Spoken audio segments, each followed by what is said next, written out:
Dear listeners, before we get started, drop a quick hi in the comments and let us know where you're tuning in from. Also, if you have any suggestions for us to make the channel better, please let us know. Now let's start with the story. I'm Elias. Been with Camila for 3 years now. Solid relationship. Or so I thought. We met in this movie scene kind of way. My car breaks down in the middle of a thunderstorm, because of course it does, somewhere between civilization and nowhere. I'm soaked, pissed, and halfway convinced I'll be murdered by a guy named Hank in a flannel shirt. Then out of nowhere comes this rust bucket tow truck with one working headlight, and a woman climbing out in coveralls like she's in a damn Super Bowl ad. That was Camila. She fixed my car right there, in the pouring rain, like some greasy angel of mercy. Then we ended up talking for hours at this 24-hour diner, and I swear, it felt like fate. Like, who gets a love story that starts like that? I was out here thinking we were some Nicholas Sparks special edition. Fast forward to last week. She says she's going on a girls' trip to Miami with her friends. Emphasis on friends, which at the time, I naively assumed meant people I've heard of. I was like, cool, have fun. I'm not a caveman. I believe in fun. But then she starts getting weirdly evasive. I ask, which friends? And suddenly it's me that's the problem. Why are you so insecure? Don't you trust me? You always do this. Let me have some space. Oh, my bad. Sorry for caring. Didn't realize asking who you were flying 1,200 miles with was equivalent to waterboarding. So I back off, because I don't want to be that guy, the possessive boyfriend who can't handle his girl going to brunch without a lie detector test. But deep down, something felt off. Like when a horror movie goes quiet, and you know someone's about to get decapitated. Then, the night before she leaves, she's being all shady with her phone. I walk in, and she does that Olympic-level jump like I caught her running Black Ops for the CIA. Phone flips over faster than pancakes at a church breakfast. At that point, I knew something stank in the state of Florida. After she left, I decided to check our shared credit card account. Because yes, we have a joint card. For, groceries, toilet paper, emergency vet visits. Not for whatever the hell happened next. I see charges from Miami. Big ones. Like, impress the Kardashians big. Thousands of dollars blown at some nightclub called LIV. VIP table service, bottle service, probably soul service. I don't know. We're not rich, okay? That was our whole credit limit. Like, if the car breaks down again, I'll be out there with jumper cables and a prayer. So I check Instagram. Because when in doubt, snoop it out. And that's when my whole world implodes like a cheap beach umbrella in a hurricane. Turns out her girls' trip included Grace. Grace, aka the ex's sister, aka the human red flag she swore she had zero contact with. We're not even friends anymore, she said. Right. And I'm the tooth fairy. There were stories. Oh, there were stories. Camila twerking on random guys like she's auditioning for a Pitbull video. Taking shots with some rapper's entourage, some guy who looked like if a gold chain became sentient. And the grand finale? A story of her full-on making out with some dude she tagged as Yacht Daddy. The caption? Living my best life. Single girl energy. What boyfriend? What? Boyfriend. Indeed. The absolute worst part? The universe didn't even let me find out gently. No, that would be too merciful. Instead, I get tagged like some emotionally violated deer in an Instagram story by her friend Aurora, who might actually be powered entirely by tequila and bad decisions. The story? Camila, mid-grind, on some human protein shake in a club with strobe lights going off like they were trying to summon Satan. Caption? While you're home crying at Elias. Oh, bless her heart. I wasn't crying. I was furious. Like, punch a pillow into dust furious. Like, rip off the sleeves of my shirt and yell at the moon level mad. But it got better, because of course it did. Around 4 a.m., Aurora decides to go live. Because nothing says good decisions like live streaming your public downfall. She's stumbling back to the hotel with the grace of a baby giraffe on rollerblades. Everyone's drunk, yelling, cackling. Then the camera swings around and boom, there's Camila, hanging off some guy like a glittery backpack. Giggling, clearly hammered. They walk right into a hotel room together. Door closes. And Aurora, oh Aurora, slurs into the mic like she's accepting a Grammy. Looks like someone's getting lucky tonight. End stream. Reader, I did not text her. I did not call. I did not passive-aggressively like old vacation photos to remind her I exist. No, I got productive. First thing I did, logged into our shared travel account and canceled her return flight. Because if you're going to live like a single influencer with brain fog, then you better Uber your ass back from Miami on a bird scooter. Then I called the locksmith. Changed every lock on our apartment. Hell, I would have changed the locks on the kitchen cabinets if I could. Then I went full Marie Kondo on her existence. Boxed up every last thing she left. Clothes, makeup, her weird skincare fridge, and drove it all straight to Goodwill. You're welcome. Random stranger now using her $300 serum to exfoliate your elbows. I dumped her expensive face creams. Not because I'm petty, okay, partially, but because I genuinely didn't want that haunting our sink. I threw our framed photos into the dumpster like I was trying out for Olympic shot put. The only thing I kept was the joint credit card statement. Evidence, Your Honor. Then 4 days later, exactly when she was supposed to fly home, my phone exploded like a grenade filled with desperation. 84 messages. In a row. Babe, please. My flight is canceled. I can't get home. My card is declined. I have no money. I'm sleeping on the airport floor. It wasn't what it looked like, I promise. Please, Elias, answer me. Oh, now I'm babe again. Fascinating. Then her mom calls me. Not once. Not 5 times. 28 times. In a row. Screaming on voicemails about how I'm abusive for leaving her daughter stranded. Ma'am, your daughter stranded herself. On a sea of vodka, poor choices, and yacht-related infidelity. Then came the calls from unknown numbers. I assume her friends. Or possibly Miami's entire bartender union. So I went scorched earth. Blocked her mom. Blocked Camila. Blocked every last glitter-drenched friend she has. Temporarily deactivated my Instagram just so I wouldn't get tagged in their nonsense anymore. Peace at last. Of course not. This morning I wake up to an email. Because when you block every other form of communication, the desperate will discover Gmail. She's still in Miami. Staying at Grace's cousin's place now. Says I stole her property by donating her stuff. Says she's going to the police if I don't return it. Yeah, let me know how that goes when you explain to Officer Sanchez that I donated your Sephora haul and your fuzzy slippers. She says she's coming home one way or another and that I better let her in or else. Or else what? She humiliated me. She broke us. She maxed out our card. She posted single girl energy while making out with some dude named Yacht Daddy. And just when I thought it couldn't get worse, because of course I did, I was clearing out my photo album, looking at screenshots, trying to delete the digital mess of it all.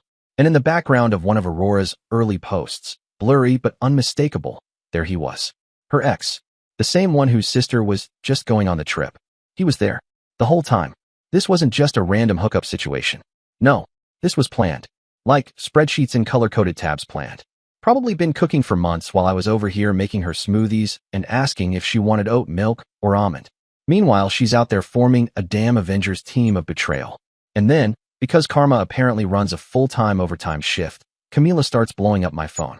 Again, same with her mom, who must have set her ringtone to Harpy Shriek, because every call felt like I was being dive-bombed by guilt.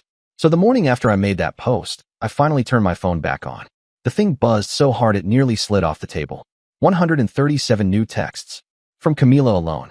137. I didn't even read them all. Just opened the thread and scrolled for sport. The tone had gone full nuclear. We'd gone from "please baby come home" to "I will end your bloodline." Highlights included. You're literally insane. You had no right to touch my things. You better lawyer up because I'm gonna make you pay for what you did. Oh, we're doing all caps now? Cute. I didn't respond. I just deleted the whole thing like it was a newsletter I never signed up for. Then, just when I was about to breathe, my own mom calls. Sweetie, WTF is going on? Oh, good. That tone. That's the you better not have joined a cult or killed someone tone. Apparently, Camila's mom somehow dug up my mom's number, probably from that overly polite Christmas dinner where we all pretended to be functioning adults, and had been harassing her. For hours. Telling her that I was abusive, I stole thousands of dollars worth of Camila's designer clothes and makeup, and that her daughter was stranded like some damsel in a telenovela.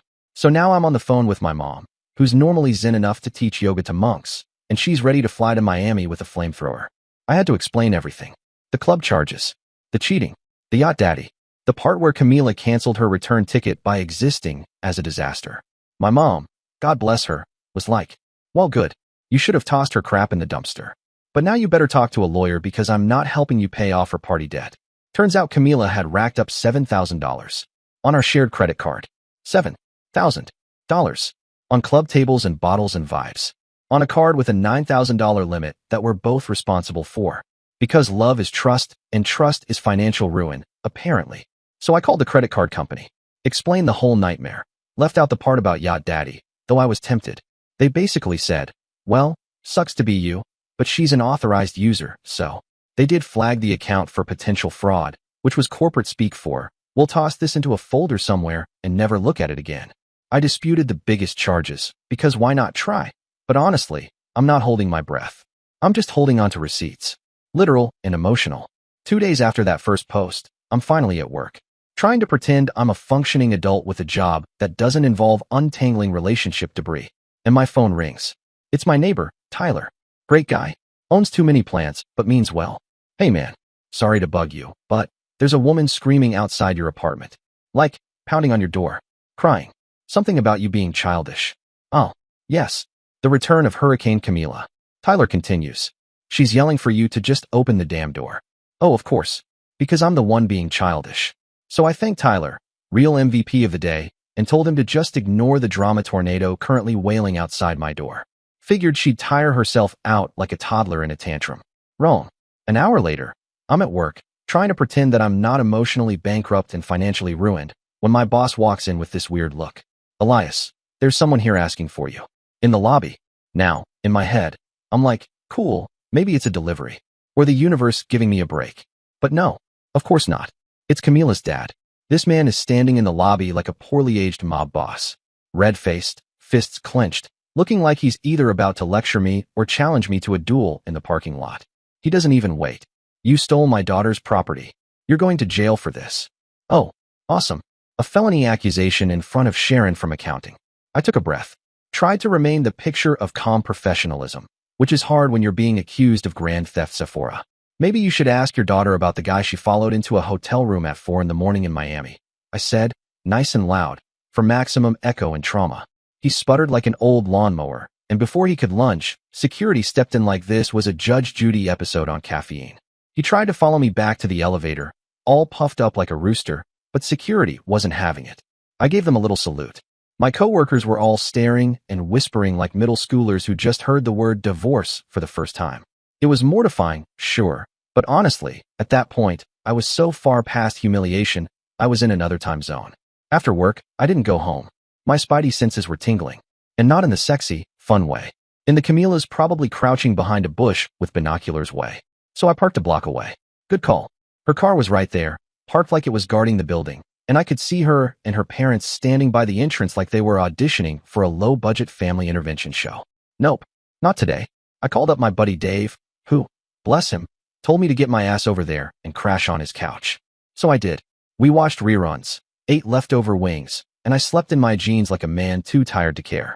The next morning, I got up super early. I'm talking 5:30 a.m., thinking I could sneak back home like a ninja. Wrong. Again. Camila was literally sleeping in her car outside my building. I wish I were making this up.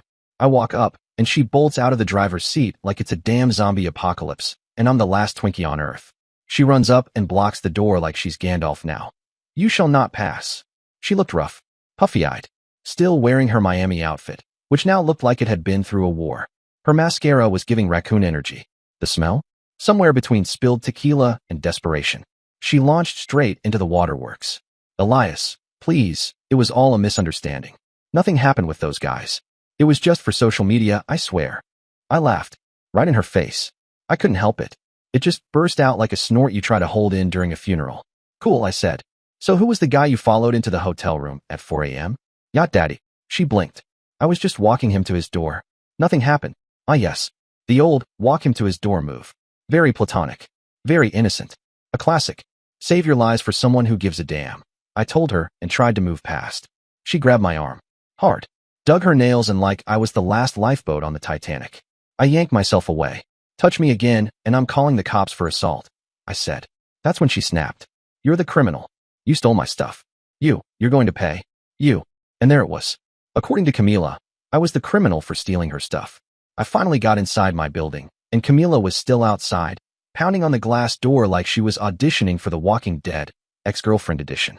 I didn't even acknowledge her.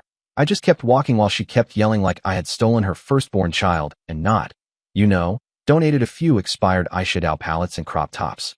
Told the building manager what was happening, and bless his soul, he didn't ask questions. Just picked up the phone and called security like it was the most normal Tuesday morning task on his list. Security came down and escorted her off the property. But not before she gave one final Oscar-worthy scream. Hands in the air. This isn't over, Elias. You'll regret this. The usual. Like I'm the villain in her origin story. Later that day, I get a text from some random number. Guess who? Grace. Yep, Grace. The ex's sister, aka the walking red flag I was explicitly told would not be on the girls' trip. She had the audacity to text, "You need to make this right with Camila." "Oh, do I?" So I responded, "Quick question, why were you on a girls' trip with Camila's ex?" She left me on read. Shocker. Grace has the emotional intelligence of a potato. That night, my parents came over. Probably to make sure I hadn't turned into a vigilante or joined a cult. My dad thought we should just give Camila money to cover the cost of her donated clothes. "Just pay her, son. Settle it. Get her out of your life." "Yeah, thanks, Dad. You want to Venmo her a therapy fund while you're at it?" My mom was not on board. "Excuse me?" She humiliated him in public, maxed out the credit card, and we're supposed to reward her for that? "I don't think so." And boom. Suddenly my living room became a courtroom drama. My dad's all peace and closure, and my mom's one monologue away from throwing her shoe at someone. In the middle of all that chaos, because the universe is clearly trolling me, Camila shows up. Again. This time she brings back up her ride-or-die goblin, Aurora. You know, the same Aurora who tagged me in a video of Camila giving a stranger a lap dance with the caption, "While you're home, crying at Elias." That one. I didn't answer the door, obviously, but they weren't exactly subtle. "Elias, open the door. You can't just ghost someone like this. This is illegal. We know you're home." Yeah, it was giving Shrek villagers storming the castle, not a healthy conversation. Then my dad, bless his misguided soul, decided to help. "I'll just talk to them," he says. Big mistake.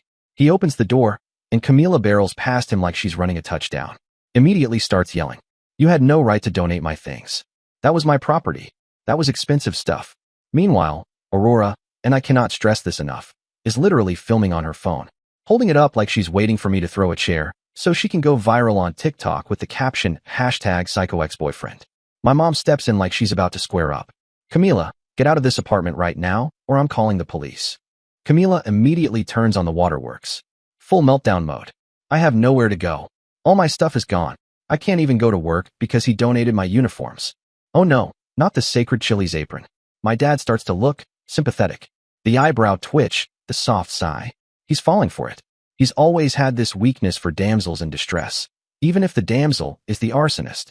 So I had to shut that down. Grabbed the remote, pulled up Instagram on the big screen like I was hosting a damn PowerPoint of betrayal. Boom. There she is, Camila, mid-make-out with Yacht Daddy. Swipe. There's her grinding on some dude in VIP. Swipe again. Her drinking straight from a bottle, captioned, "Single girl energy." What boyfriend? My mom's jaw literally dropped. Aurora, camera still rolling like she thought she was producing the next Dateline episode, actually tried to grab the remote from me. "Girl, please." I yanked it out of her reach like I was on an infomercial for petty but agile. Then Camila decided she was going to go full WWE. Lunged at me like she was about to perform a suplex, screaming something unintelligible about her dignity and $300 foundation. In the process, she managed to knock over my coffee table. Glass top. Shattered. Everywhere. It sounded like a chandelier exploded in the middle of a hostage negotiation. That was it. My dad, finally realizing this was not just a misunderstanding, pulled out his phone and called 911 while my mom and I were both yelling at Camila and Aurora to get out. Like, full chorus. We could have been in a Broadway production of GTFO, the musical. They eventually left, but not before Camila stood in my doorway, hair wild, mascara streaked, giving her final villain monologue. "You'll regret this, Elias. I swear, I'll ruin you." Great. Can't wait. Let me know if I need to RSVP to the ruination. Cops showed up 20 minutes later. Super chill dudes. I walked them through the whole situation, showed them the broken table, the Instagram posts, even Aurora's Oscar bait footage. One of the officers watched a clip of Camila yelling, "I have nowhere to go," while wearing a rhinestone crop top and holding a vape. He just nodded like, "Yep, standard Tuesday." They took a report, but said there wasn't much they could do since Camila had already left. Suggested I get a restraining order, which at this point might be the only thing I don't share with her. Then this morning, as if my week hadn't already been brought to you by Satan himself, I wake up to an email from Camila's workplace. Apparently, she told HR that I hacked into our joint credit card account and stole her flight information, stranding her in Miami during a supposed emergency family visit. An emergency family visit. In Miami. With her ex. During spring break. Right. Anyway, they wanted to hear my side before they took further action. So I sent them screenshots of her single girl energy and what boyfriend. Instagram posts, complete with her tongue down some dude's throat and a bottle of Dom in her hand. I also attached the credit card statement showing the thousands of dollars she blew on nightclubs, bottle service, and what I assume was the GDP of Cuba and mojitos. I explained that it was a joint account. that she was an authorized user, and that I had every right to dispute the charges since the emergency she referenced involved glow sticks and lap dances. Haven't heard back yet. Probably because someone in HR needed a minute to stop laughing. Then I got a text from a mutual friend, bless these informants, saying Camila's now telling everyone that I was physically and financially abusive throughout our relationship. That Miami was actually her grand escape plan to flee the monster. Right. Her big escape plan involved blowing $7,000 at LIV, posting thirst traps with her ex, and live streaming it with captions like, "Who needs men?" So brave. And the kicker? Another friend told me Camila had been planning to break up with me after Miami anyway. The whole trip was just her one last hurrah, her final party weekend, funded by me, before she dumped me and rode off into the overpriced South Beach sunset. She'd already been looking at apartments with Aurora. So the girls' trip wasn't just a lie, it was a heist. Now, her parents are threatening legal action over the clothes I donated. She's out here slandering me like it's her new full-time job, and I'm stuck holding the bag. And the bag is full of thousands in credit card debt from her Miami bender. I walked into work on Monday, coffee in hand, ready to start the week pretending I wasn't emotionally spiraling. But the second I stepped through the door, I knew something was off. You know that feeling when everyone looks at you like you just farted in an elevator? Yeah, that. People were staring, whispering, like I'd grown a second head or showed up in Crocs and a cape. Then my buddy Logan pulled me aside, looking like he was about to break the news that I'd been drafted into jury duty. "Dude, you need to see this." He shows me his phone, and there it was. Camila's magnum opus, a 37-slide Instagram story essay complete with sad music, black and white filters, and paragraphs in Comic Sans-level melodrama about how I was emotionally abusive. Apparently, Miami wasn't a spring break tequila-fueled betrayal fest. It was her escape plan. She said I monitored her spending, which is hilarious, considering she treated our joint credit card like it was Jeff Bezos' Black Amex. Claimed I isolated her from her friends, which is rich coming from the woman who went to Rage Cabo 2023 with a girl squad I literally couldn't keep track of. It was all complete and utter crap, but the kicker? Some of our mutual friends were actually buying it. People I've known for years commenting stuff like, "You're so brave for speaking out, sis. No one deserves that. Proud of you. Escape Queens Unite." Escape Queens? What is this, Alcatraz, Influencer Edition? I was livid, but I decided not to respond publicly. That's exactly what she wanted, to drag me into an online back and forth so she could screenshot it and caption it Toxic X Energy. Nope, I was not giving her that content. But of course, the universe wasn't done with me. That afternoon, my boss calls me into his office. Great, just what I needed. Turns out, Camila had called HR, claimed I was unstable and that they should be concerned. Like I was going to storm the break room and start throwing staplers because someone used my mug. My boss, thankfully, knows me well enough to know I'm not that guy. But still, he had to follow company protocol, which meant I had to sit there, in my adult pants, and explain why my unhinged ex was out here, trying to ruin my life like it was a damn Netflix drama. He was cool about it. Said something like, "Elias, I don't believe a word of this. But keep your personal life, personal. Please. Fair. Embarrassing, but fair." So I go home, already running on emotional fumes and iced coffee, and what do I see? An envelope, taped to my door. Because nothing says, "We've reached peak petty," like a legal threat taped to your apartment. I open it. Boom. A formal letter from some lawyer, claiming I'm being sued for conversion of property. Apparently, donating her clothes was now a criminal act. According to this legal wizard, Camila's wardrobe was worth over $20,000. $20,000. Included in that estimate? Designer items and, wait for it, family heirlooms. I laughed so hard I almost dropped the letter. Family heirlooms. The girl had, like, 3 dresses from Forever 21, some foundation from Target, and a cracked Morphe palette that looked like it had been through a minor explosion. The most expensive thing she owned was a pair of AirPods, which I bought her for Christmas. I called my cousin, who's in law school, because at this point the only legal advice I could afford came from someone still taking exams. She said, and I quote, "Well, technically, she might have a claim for the value of some items. But the emotional damages part? That's just Camila being Camila. Cool. So basically, I need a real lawyer now. Because why not add legal fees to the already delightful pile of credit card debt and now, possibly, having to pay for her designer clothes? After that whole legal threat taped to my door fiasco, I decided enough was enough. If Camila was going to play dirty, I needed ammo. So I started combing through our old texts and emails, partly for evidence, partly just to remind myself I wasn't hallucinating this entire fever dream of a relationship. That's when I stumbled across something weird. Back in February, Camila forwarded me an email confirmation for a hotel reservation in Miami for this exact week in May. At the time, I had asked her about it. Hey, what's this hotel thing in Miami? Oh, she replied casually. Aurora was just checking prices. No biggie. We're just thinking about a possible trip later this year. And like an idiot in love, I bought it. I didn't even blink. I was probably too busy meal prepping or ordering more laundry detergent to question why someone would book a hotel in Miami 3 months in advance just for price checking. But now? Oh no. That was a smoking gun with a neon sign on it that read, lies, party, and infidelity. This way. So I kept digging. I searched for her name in my inbox and found another gem. In March, Camila asked me to scan and send her a copy of my driver's license. Said it was for insurance paperwork. You know, something boring and adult. I didn't even hesitate. Just snapped a pic and sent it over, because why would I ever assume my girlfriend was plotting low-level financial fraud? Now, I'm wondering if she used it to open accounts in my name or add me as an authorized user to something I did not authorize, which would honestly track with her current vibe of gaslight, gatekeep, girl boss, but make it felonious. And just when I thought the plot couldn't get thicker, it turned into freaking lasagna. The next day, I got a call from a number I didn't recognize. Normally I ignore those, but something told me to pick up. Hey, is this Elias? Yeah. Who's this? It's Caleb. Caleb, Camila's ex. The one whose sister, Grace, was on the Miami trip. The one Camila swore she hadn't talked to in years.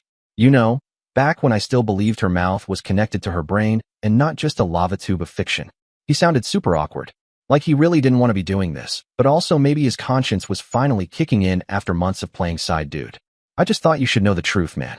Camila, she reached out to me back in January. While I was planning her birthday dinner and looking up vegan dessert recipes. He went on. She said she wanted to reconnect and clear the air between us. So we started texting. Then we met for coffee. Then, you know more. Of course, because coffee is always the gateway drug. Apparently, they'd been seeing each other on and off for months, while she was still coming home to me, kissing me goodnight, and stealing my almond milk. Then he drops the real kicker. The Miami trip? That wasn't a last-minute girls' trip. That was planned by all of us. Camila, me, Grace, a bunch of our friends. She told everyone she was going to break up with you before the trip. But then, she decided to wait until after. Said she wanted to enjoy Miami without drama. Oh, well, how thoughtful of her. Wouldn't want to ruin her fun by ending the relationship before the group orgy. No, that would just be inconvenient. She didn't want drama. Just bottle service, beach selfies, and secret hookups with her ex, on my dime, before ghosting me like a damn credit scam. She wanted to enjoy Miami without drama. And boy, she almost pulled it off. Caleb said he had no idea Camila and I shared a credit card, that she was spending my money on their little rekindling tour. Said he wouldn't have agreed to go if he knew I was footing the bill for his overpriced mojitos and bad decisions. I was skeptical because, let's be honest, why would her ex suddenly grow a conscience? What was this, a holiday Hallmark redemption arc? But then he sent screenshots, full-blown receipts, convos about the Miami trip, plans about how to sneak around, selfies from their coffee dates that looked suspiciously like they were taken in bed. It was all true. I'd been completely and thoroughly played. Like a fiddle. A dumb, financially responsible, emotionally loyal fiddle. I thanked Caleb for whatever that was worth and asked, why now? Why are you telling me this all of a sudden? His answer? Because Camila's out here telling people you were abusive. And I know that's not true. She said nothing but nice things about you when we were sneaking around. Oh, well, isn't that sweet? While she was cheating on me, she was praising me to her side dude. That's like stabbing me in the back while complimenting my posture. Still, I had to admit, Caleb, the ex-boyfriend, had shown me more basic human decency than the woman I shared a bed, bank account, and Netflix password with. So later that day, I marched into the bank to deal with the financial horror show Camila left behind. I thought I was just going to sort out the credit card mess. But surprise, plot twist number 400. Since it was a joint account, I got access to all our transactions over the last few months. That's when I noticed the slow bleed. Camila had been making small withdrawals, $100 here, $200 there, for 3 months. I hadn't noticed because the amounts were just low enough to stay under my radar. Sneaky, like financial termites. I totaled it up. $3,940. Gone. Like my dignity. I remembered asking her about a few of those withdrawals. Hey, what was that $150 for? Oh, I had to get my brakes checked. $200 this week. Helping my mom with a bill. You know she's struggling. Lies. All of it. I felt like I was living in a low-budget soap opera where the twist is always she was worse than you thought. The bank rep was nice, at least. Sympathetic, even. But basically told me that since we weren't married and both names were on the account, there was nothing they could do. The money wasn't stolen. It was just spent. Which is a poetic way of saying, tough luck, pal. Should have dated an accountant. Between the credit card and the drained savings, I'm now out almost $11,000. Which is cool. Who needs a future anyway? So I get home from the bank, already feeling like I've aged 10 years, and who's waiting outside my building? Yep, Camila. Again. But this time, she's flying solo. No Aurora, no backup dancers. Just her, leaning against the wall like she's auditioning for a breakup scene in an indie film. She looked calm. Too calm. Can we talk? She asked. Like adults. I agreed, reluctantly, but only in the lobby. Public place. Witnesses. Cameras. Just in case she tried to throw herself through a window and blame me. We sat across from each other, and she started off with the softest voice possible. Elias, I never meant to hurt you. Things just got out of hand in Miami. Uh-huh. Right around the time your tongue got out of hand in that rapper's VIP section, then I brought up the actual timeline. The hotel booking in February. The license scan in March. The affair with Caleb that started in January. The $4,000 she siphoned like she was running a Ponzi scheme with my checking account. That's when the mask dropped. Her whole, I'm so sorry, act vanished faster than our savings. She looked at me with this deadpan face like she was ordering coffee. Yeah, okay, fine. I planned the trip months ago. I was seeing Caleb behind your back. I used the joint account on purpose. I knew I was breaking up with you after the trip anyway. So, why not enjoy myself one last time? Oh, well, duh. Of course. Silly me. Thinking love meant not racking up thousands in club charges before dumping someone. How selfish of me to assume basic human decency. She wanted to enjoy herself one last time. She said she didn't tell me before the trip because she wanted to avoid a messy scene. Right. God forbid there be any drama while she's out here planning a beachside betrayal with bottle service. I figured it'd be easier to just end things when I got back, she said, like she was rescheduling a dental cleaning. The worst part, she added, like this was a rom-com monologue. You should be grateful. I was planning to break up with you properly. I could have just ghosted you. Oh, well, thank you, Your Royal Highness of emotional maturity, for graciously planning to dump me after your cheating spree. What a saint. Where's your Nobel Peace Prize? So I naturally said, cheating on me and maxing out our shared credit card isn't exactly taking the high road, Camila. She just shrugged, literally shrugged, like I had just commented on the weather. Life's too short to be miserable, she replied. Yeah, well, so is my patience, and also my bank account, thanks to you. Then we got to the real reason she'd asked to talk like adults. She wanted money. Specifically, she wanted me to either return her stuff, which, spoiler alert, gone, or pay her for it so she would drop the lawsuit. She said it all casual, like she was negotiating over a used couch on Craigslist. I just laughed. Camila, your things were donated weeks ago. There's probably a grandmother somewhere right now rocking your hot girl summer crop tops at church brunch. That didn't go over well. She started yelling that I had no right, that I was a thief, and that she'd make sure everyone knows what kind of person I really am. I told her, go ahead, knock yourself out. I've got nothing to hide. You, on the other hand, might want to delete a few stories from your single girl energy highlight reel. And that's when she really went off the rails. Maybe I should call your parents, she snapped, and tell them you've been physically aggressive with me. Oh, I pulled out my phone. Hit record. What was that, Camila? Mind repeating that for the camera? She looked like I'd just dumped a bucket of ice water on her. Then, in a fit of totally not suspicious rage, she knocked the phone out of my hand, screamed something incoherent, and stormed out. Phone screen cracked, but the audio? Chef's kiss. Crystal clear. My cousin, pre-law, unofficial legal hype man, says that recording might actually save my ass if she tries to pull some next-level courtroom drama. And honestly, bless that crack screen phone. MVP of the week. So, later that night, I was having dinner with my parents. Gave them the full recap, including the recording, the lawsuit threat, and the fact that Camila's been treating my finances like monopoly money. My mom, God love her, suggests I make a detailed list of everything I donated. With approximate values, she says, fork midair, just in case this goes to court. She's already got a notebook out and is scribbling like we're preparing for a garage sale that's doubling as a legal defense. Then my dad's phone rings. Camila's dad. My dad looks at me. I look at him. He puts it on speaker. Because at this point, why not? We're living in a live-action soap opera. Might as well get the family edition. Camila's dad, to my absolute surprise, apologizes. Elias, I'm really sorry, son. Caleb reached out to us. Told us everything. About the affair, the planned trip, all of it. He sounded tired. like he'd just learned his daughter moonlights as a manipulative grifter. We had no idea she was lying to everyone, he said. We're disappointed in her behavior. He asked if we could meet to discuss a reasonable resolution without lawyers.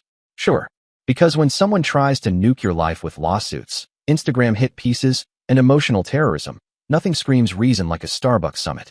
Still, I agreed. Call it curiosity. Call it masochism.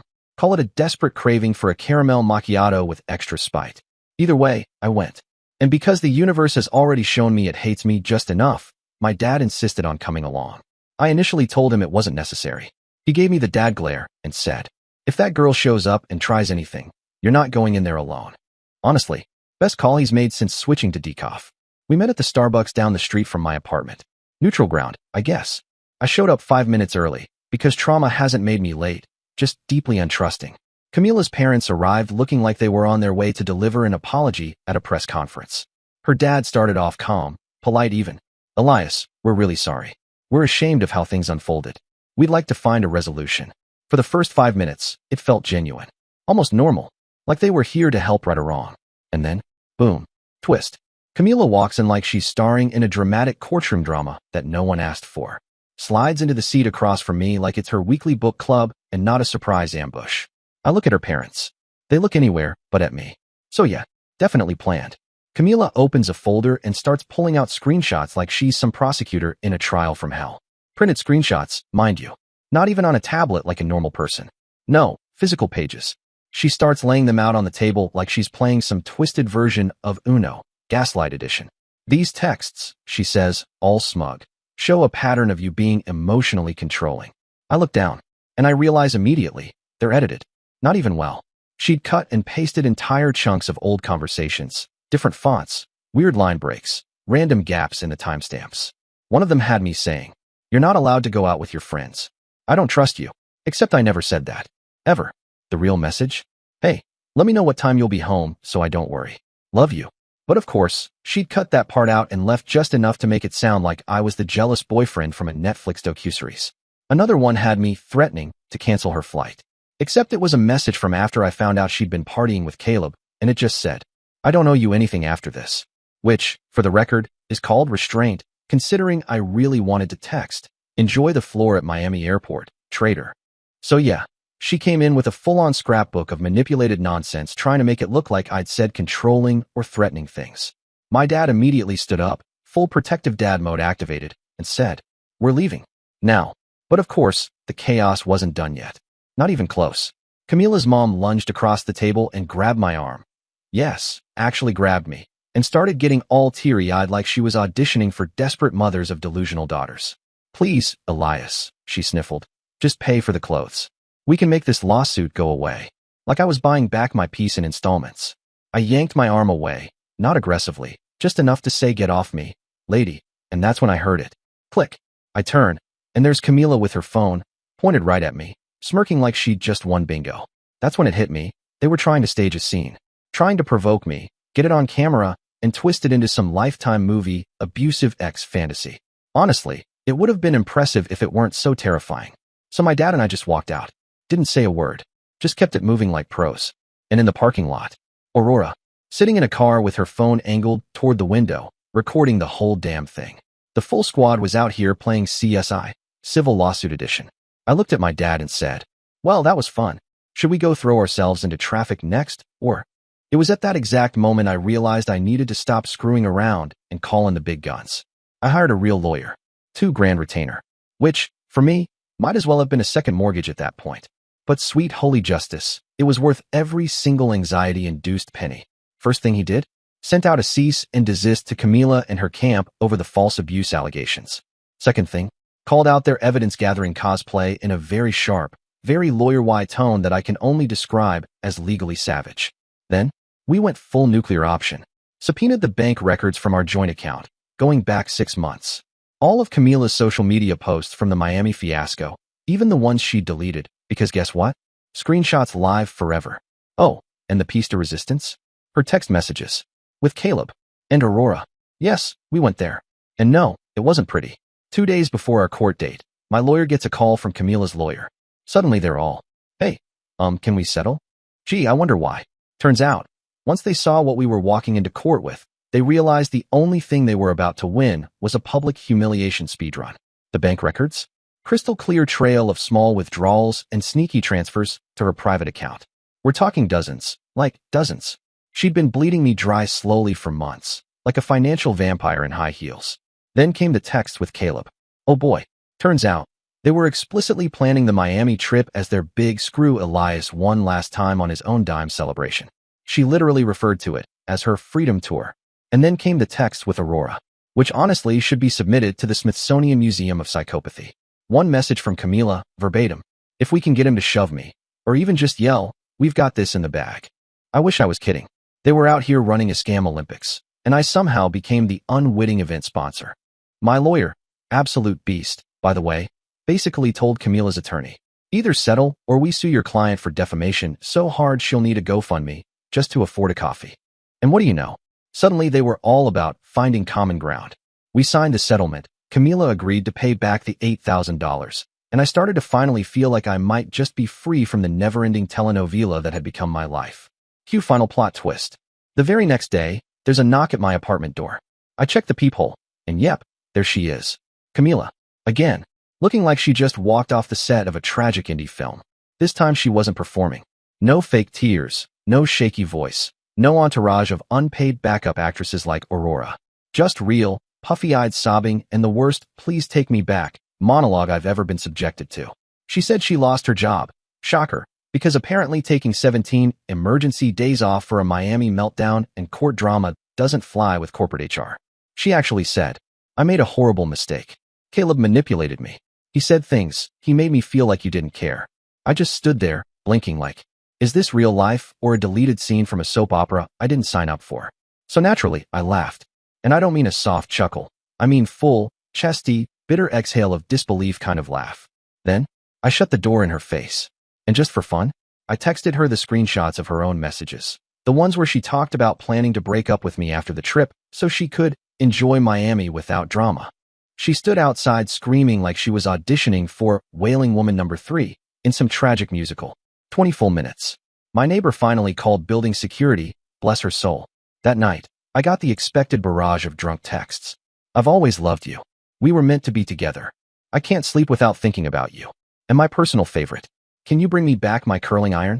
I didn't reply to any of it. The next morning, she tried to play it cool. Sorry about those texts last night. Can we just be adults about this and stay friends? Sure, Camila. Let's be adults, right after you Venmo me the money. So I replied with exactly one sentence. Send me the money you owe by Friday, or we're going back to court. She Venmo'd me that same day, with the note. Hope we're happy now. Oh, I am. So, freaking happy. After that, the chaos settled into something I'd call manageable mess. Some mutual friends took her side, of course. They thought donating her stuff was too harsh. Too harsh. She staged a full-on heist of my savings and tried to turn my life into a courtroom drama. And I'm the bad guy for ditching her expired mascara? Whatever. My real friends? They stuck by me. My parents were unexpectedly chill about the whole thing. Even my dad, who originally wanted me to just give her a little cash for the clothes, ended up saying, you handled it better than I would have. I'm proud of you. I moved out of that cursed apartment, not because of Camila, but because I couldn't afford it alone anymore. Found a smaller place with a roommate. Not exactly the bachelor pad of dreams, but hey, it's honest work. Then, last week, the cherry on top. I was out at a bar with some friends. Guess who walks in? Caleb. I tensed up, ready for awkwardness or a testosterone-fueled standoff. But nope. He came over, genuinely apologetic. He said, man, I just want to say I'm sorry again. I didn't know how deep in it you were.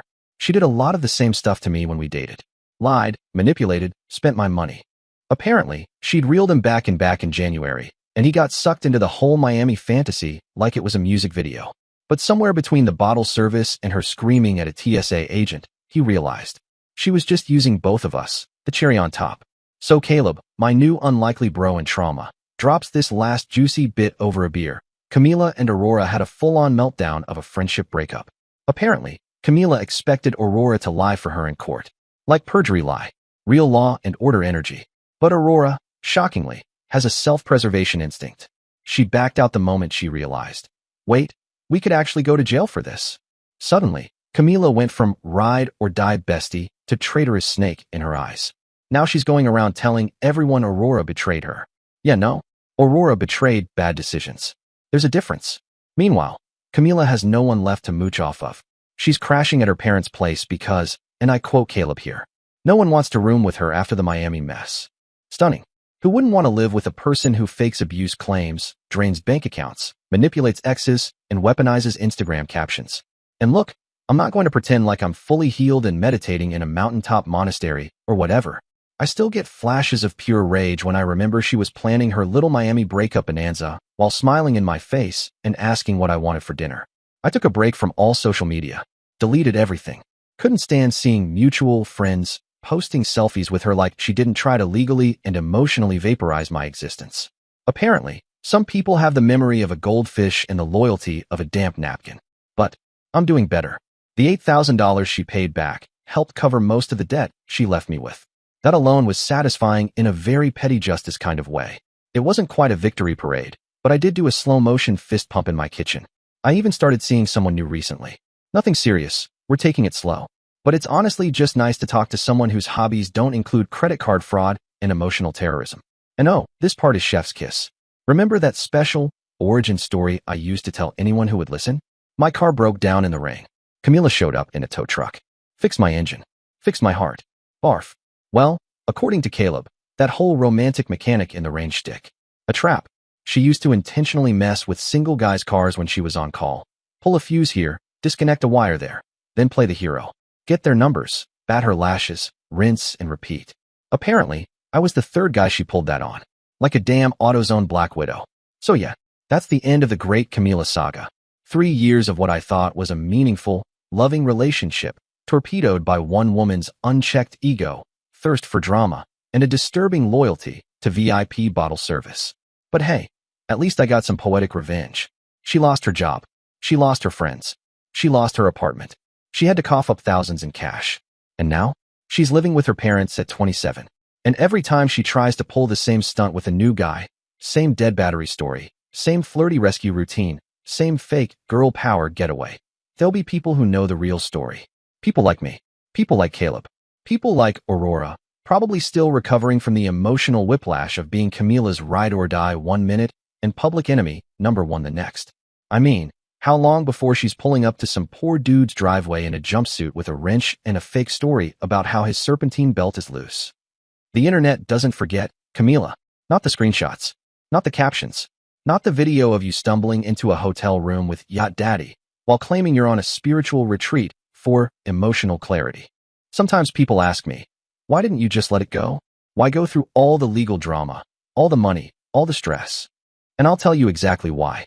Because sometimes revenge isn't about doing something dramatic.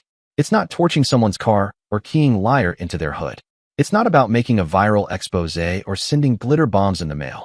Although don't tempt me, I've still got Aurora's return address. No, real revenge is quieter. It's colder. It's about not backing down when someone tries to screw you over. When they think you'll roll over, take the hit, and stay quiet. It's about showing them that, no, you're not the doormat they thought you were. It's about making sure they face the consequences of their actions. Dear listeners, please share your thoughts in the comments section below and don't forget to like, share, and subscribe.